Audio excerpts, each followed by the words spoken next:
এই বাকের মজুমদার আপনি বললেন যে ও রাজপথে ছিল, ঠিক আছে ছিল, ও রাজপথে থাকাকালীন যাই ওকে বলতেন যে বাকের তুমি ভাই আন্দোলনটা খুব মন দিয়ে করো, কারণ যদি তুমি আন্দোলন করে শেখ হাসিনার পতন ঘটাইতে পারো তাহলে আমরা নূরজাহান বেগমকে দায়িত্ব দেবো যে সে স্বাস্থ্য ব্যবস্থাকে ঠিক করার জন্য। ও কি বলতো আপনাকে ভাবেন একটা কথা, ও কি বলতো ভাই নূরজাহান বেগম জিনিসটাকে উনি কে, উনি স্বাস্থ্য ব্যবস্থা কি বুঝেন, উনি কিভাবে একটা এরকম গণ অভ্যুত্থানের পর একটা নতুন সরকারের স্বাস্থ্য ব্যবস্থাকে ঠিক করবেন? সেই কাজটা কিন্তু করা হয়েছে। নূরজাহান বেগম কি গৃহবধূ একজন মানুষকে ঘরের থেকে ডেকে এনে ওনাকে দেওয়া হয়েছে স্বাস্থ্য ব্যবস্থা ঠিক করে। কিন্তু কামাল ভাই এটা তো লিডারের চয়েস। আমরা কিন্তু দেখেছি যে কোচ অনেক সময় সবচেয়ে ভালো খেলায়। আপনি তো আমার পয়েন্টে বলে দিচ্ছেন ভাই, আমি তো ওই কথাটাই বলছি, এটা লিডারের চয়েস। জি, and that was the tragedy. আমাদের লিডারের একটা ব্যাড চয়েস, আমাদের লিডার এমন একটা চয়েস, ওই চয়েসটা দেখার পরেই তো মন্তব্য করেছি যে এরা পারবে না, চয়েসটা ভালো হয়নি। উনি চয়েস করার সময় উনি সিরিয়াস ছিলেন না। আমি এই কথাটাই বলছি, বারবার বলি যে আমরা যে গভর্নমেন্টটা পেয়েছি একটা নর্মাল গভর্নমেন্ট এবং একটা গণঅভ্যুত্থানের গভর্নমেন্ট আকাশ পাতাল পার্থক্য হবে তার প্রত্যেকটা চিন্তা, তার প্রত্যেকটা আচরণের মাধ্যমে।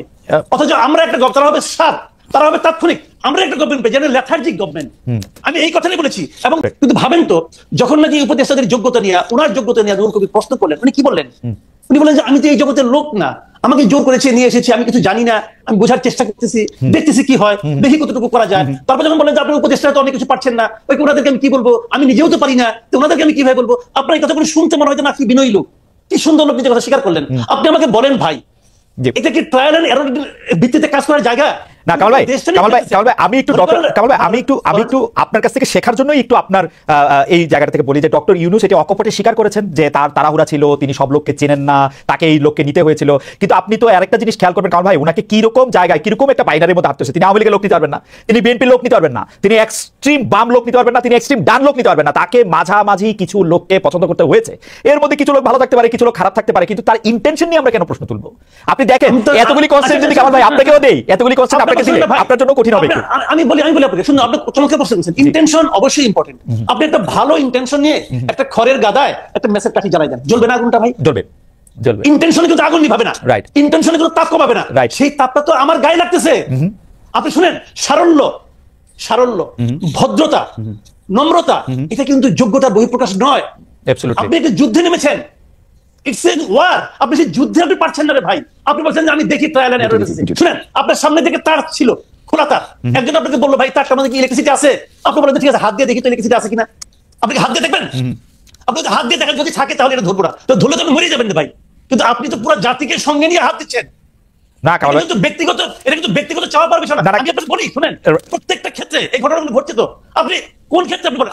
আপনি জীবনে অনেকদিন সাংবাদিকতা, আপনি বলেন তো অর্থ বছরের মাঝামাঝি আইসা শতাধিক পণ্য এবং সেবার উপর আপনি ভ্যাট এবং সম্পর্ক শুল্ক জারি করছেন, কার সঙ্গে আলাপ করে করছেন? ওকে, আপনি কার সঙ্গে আলাপ করে করছেন? আমি একটু আগের থেকে আসি কারণ ভাই, সেইটা হচ্ছে যে আপনি বলতেছেন যে এটা একটা যুদ্ধ, কিন্তু আমি তো দেখতেছি সেটা হচ্ছে যে তিনি আসছেন শান্তিরক্ষা মিশনে। আমাদের শান্তিরক্ষা মিশন আর্মির যখন আফ্রিকায় যায়, তারা যুদ্ধ করতে চায় না, তারা শান্তিটা বজায় রাখতে চায়। তাদেরকে তো একটা নিরপেক্ষ জায়গায় ডক্টর ইউনূস যুদ্ধ করতে আসে না। আচ্ছা খুব ভালো, আপনি চমৎকার উদাহরণ দিয়েছেন। আমি এই চমৎকার উদাহরণ দিয়েছি, একটা মন্দ উদাহরণ দিই আপনাকে। যে শান্তিরক্ষা মিশনের সমস্ত মসজিদের ইমাম এবং পাদ্রীদের না পাঠিয়ে সেনাবাহিনীকে পাঠায় কেন ভাই? কারণ যদি যুদ্ধ লাগে যুদ্ধ করবে, দ্যাট ইজ দ্য পয়েন্ট। যুদ্ধ তো লেগে আছে সারা দেশে, মানুষকে জিজ্ঞাসা করেন না তার পকেটে কি যুদ্ধ লাগছে কিনা, বাজারে যে দেখেন না যুদ্ধ লাগছে কিনা, যুদ্ধ লেগে আছে না। কিন্তু কারণ ভাই আপনি এর আগেরটা না বললে কেমনে হবে? 15 বছর আওয়ামী লীগের দুঃশাসন, তার আগ পর্যন্ত বিভিন্ন প্রতিষ্ঠান ধ্বংস হওয়া, পুরা 2024-এর এপ্রিল মাস থেকে একের পর এক আন্দোলন, নানা ধরনের বিষয়াদি, জুলাই আগস্টে কোনো কিছু কাজ না করা, এগুলি আপনি দ্রব্যমূল্যের জন্য একটু সাফার আমরা করবো না, একটু আমরা দিব না? মানে আমি এর আগে যে দেশের সাথে থাকতাম জার্মানিতে, তারা তো 15 বছর ডাস্টবিনে খাবার খায় দেশটা ঠিক করলো। ওকে, তাহলে আপনি প্রত্যেকটা বাজারের আশেপাশে 20-30 টাকা ডাস্টবিন রাখেন।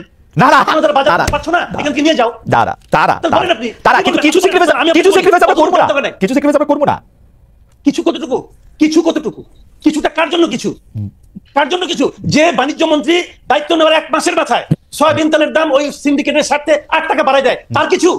নাকি যে লোক 1 লিটার তেল কিনতে যে 3 বার পকেটে টাকা গুনে, তার জন্য কিছু? আপনি কার কথা বলতেছেন ভাই? সাধারণ মানুষ, এই দেশের মানুষের, আপনার একজন উপদেষ্টা আলী ইমাম মজুমদার, সে বলতেছে জিনিসপত্রের দাম বেড়েছে কিন্তু মানুষের কষ্ট হবে না। ওই লোক কষ্টের কি বুঝে? আপনি আমাকে বলেন ওই লোক সাধারণ মানুষের কষ্টের কি বুঝে? বেতন বাড়বে না, চাকরিচ্যুত হবেন আপনি, জিনিসপত্রের দাম বাড়বে কিন্তু আপনার কষ্ট হবে না। এটা কি জুয়ে আছেন ম্যাজিক নাকি? এটা কি ম্যাজিক? ওকে, আমি কামাল ভাই, আমি কামাল ভাই আপনার রক্ত বেরোবে না কামাল ভাই আমি আপনার বক্তব্যের সাথে দ্বিমত এই পর্যায়ে করছি না, কিন্তু প্রশ্নটা করে রাখি। হ্যাঁ দাদা, প্রশ্নটা আমি করে রাখি। কামাল ভাই আপনার চোখে আমি বরং বাকের ফ্যান, আমি বরং আরেকটা প্রশ্ন করি, জি জি, আমি বাকের একটা কথায় আমার একটা মনে হলো এই প্রশ্নটা আমার করা দরকার। জি জি প্লিজ। খালি নাহিদের এই যে নাহিদ ইসলাম যে আপনার যে স্ট্যাটাসটা দিয়েছেন, এই স্ট্যাটাসটা আপনি তো ওনাকে পড়ে শুনাইলেন।